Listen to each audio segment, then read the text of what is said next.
tell you Donald Trump is a thug in chief. Well, he proved that again when he was at a rally on Sunday, and this fool said this. Do it because the liberal left won't let him do it. The liberal left wants to destroy him, and they want to destroy our country. You know, if you had one day, like one real rough, nasty day with the drugstores as an example, but they have to be taught. Now, if you had one really violent day, like a guy like Mike Kelly, put him in charge, Congressman Kelly, put him in charge for one day.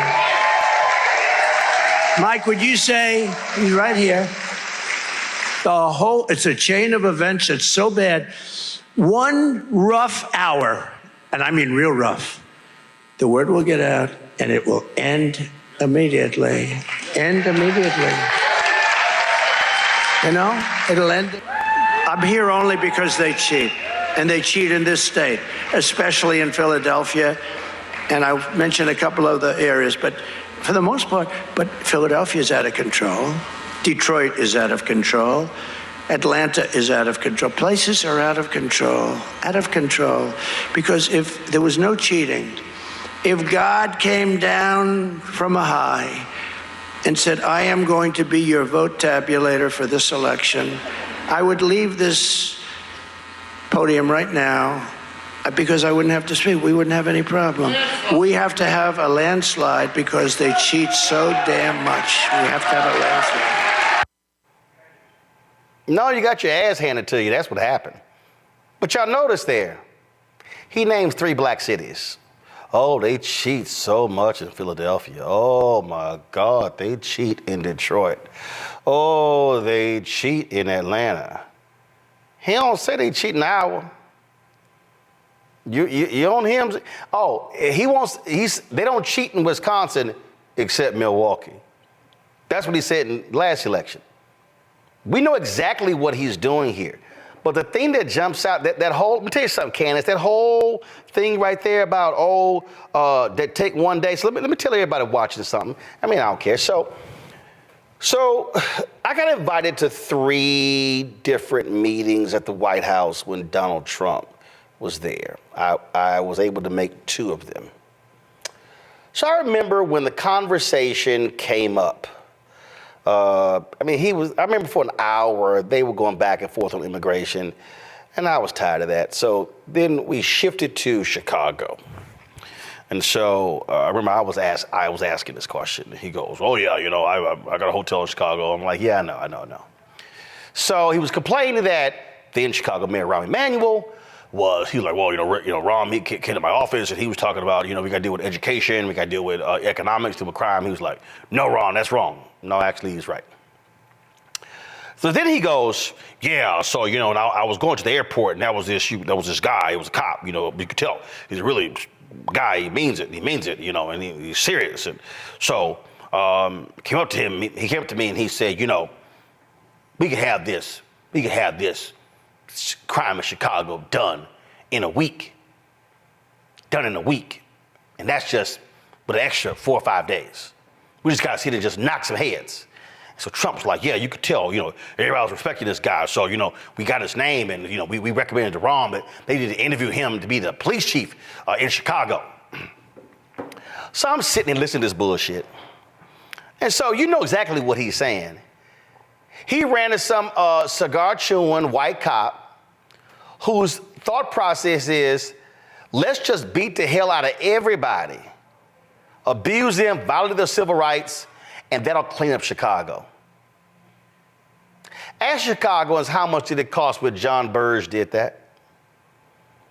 How much in settlements were paid in Chicago? How much money is Chicago paid out in other police abuse settlements?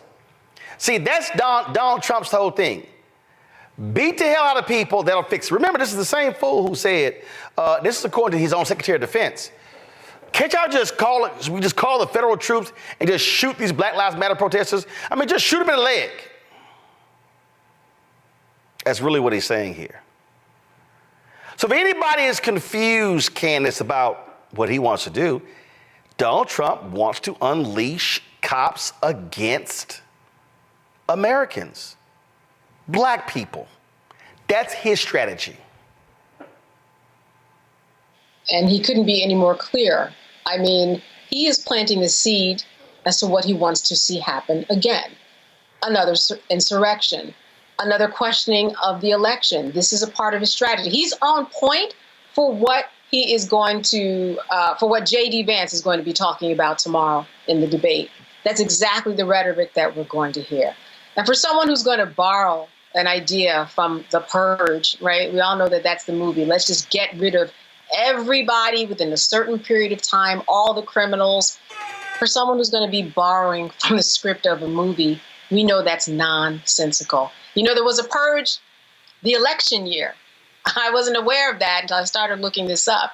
And in it, the protagonist actually wins and makes it one of his key points to get rid of the purge. So if he really wants to do history right, that's the way that I think most Americans would like to see it go. It is ridiculous. It is just stroking the fears of everyone that is out there. But that is a part of his plan, because we know what's happening after the election. If he loses, it's going to be a battle. Well, absolutely. And so we see what's going on here. So, I mean, and all these idiots out here on Congo who wants to act like it is the case. Donald Trump pulls out his racist trope again by trying to blame black people in 3 cities as to why he's losing. Donald, it's real simple. We don't like your punk ass. Never have and never will. Right. And look, one of the things that's really something I kind of rejoice over is the fact that we have been calling this out since before his campaign. I mean, whether it's Exonerated 5, whether it's housing policies, our community has always called him out as a racist and for his racism. And maybe if the rest of the media folks caught along, maybe if the rest of these other politicians, Republican and Democrat, caught along, maybe we wouldn't be here where we are today. But now this man is here on full blast. If you go back to 2015, right, in that election, 2016, campaign and everything, towards the end of his campaign, he was a little bit reserved because the James Comey letter was out there and it was trashing Hillary's campaign, right? And it was taking her down. So he didn't really have to be out in front. But now, right now, he has nothing.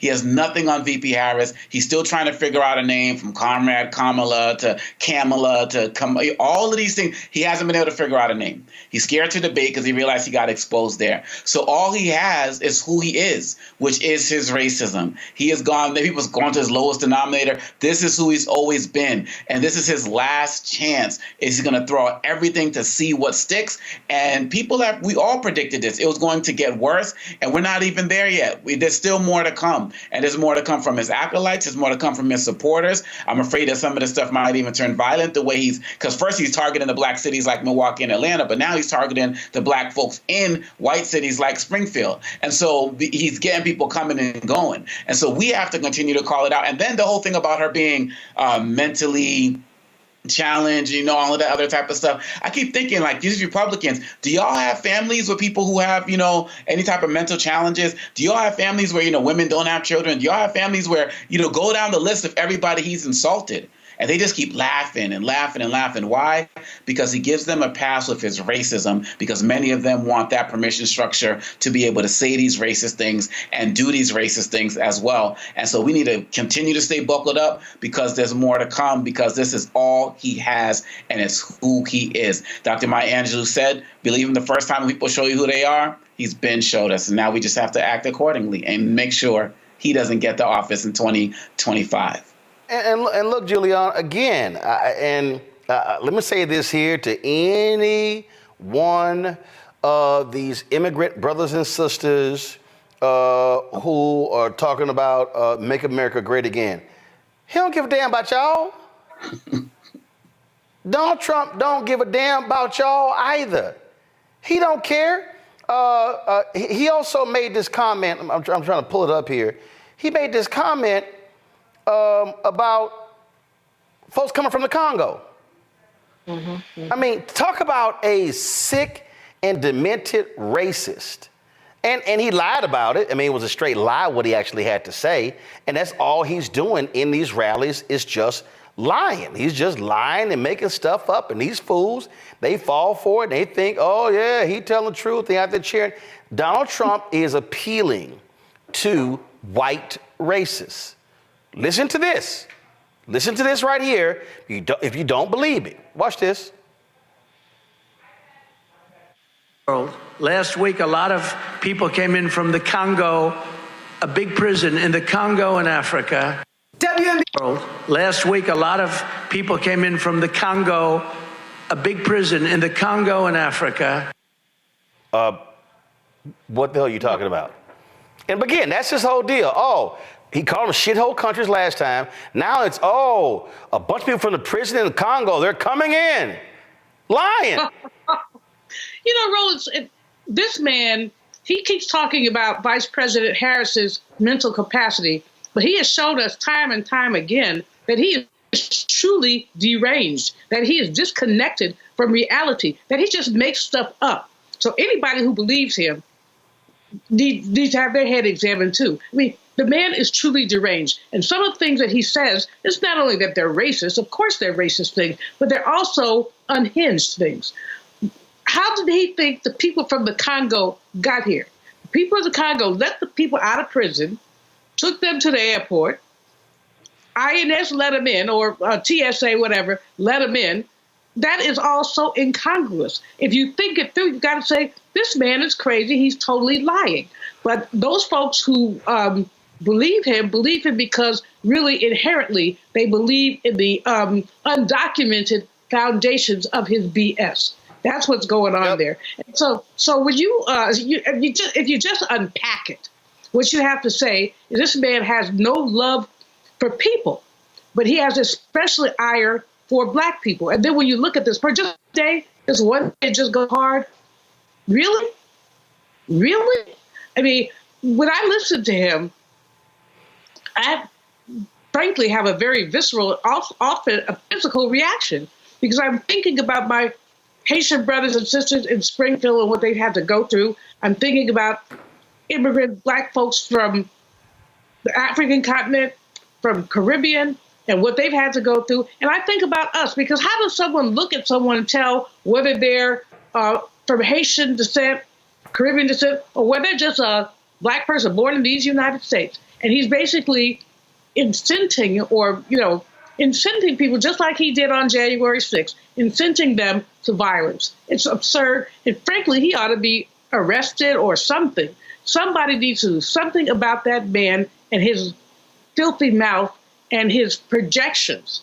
The thing to do is to beat his ass. That's the thing to do. So I'm trying to tell you, the thing to do is to beat him. It's simple as that. So people need to understand, you get rid of this ignorant fool by beating him.